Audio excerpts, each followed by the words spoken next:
ప్రధానమైనవిగా వచ్చాడు నువ్వు గుర్తుపడితే. ఆ 22 రూపముల గురించి వింటే నీకు ఈశ్వరుడు ఎంత ఉపకారం చేశాడో అర్థమైపోయింది అన్నాడు సూతుడు. ఎక్కడొచ్చాడు చెప్పమని అడిగారు శౌనకాది మహర్షులు. పరమానందంతో అడిగారు.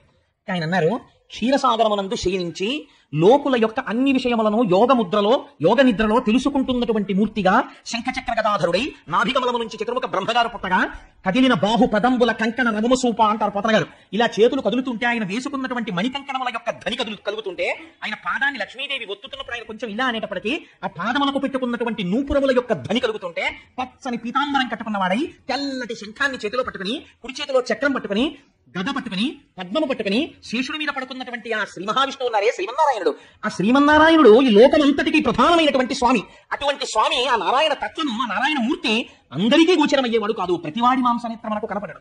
అది ఎవరో యోగులు జీవితాలు మాకు సుఖాలు అక్కర్లేదని ఇంద్రియములను గెలిచిన వారై తపస్సు చేసి కొన్ని వేల జన్మలు భగవంతుడి కోసం పరితపించిపోయిన మహాపురుషులు ఎక్కడో ధ్యాన సమాధిలో ఈశ్వర దర్శనం చేస్తున్నారు. అది మొట్టమొదటి తత్వం. అది ఉన్నది. దానిలోంచి వచ్చే మిగిలినవన్నీ అది అవతారము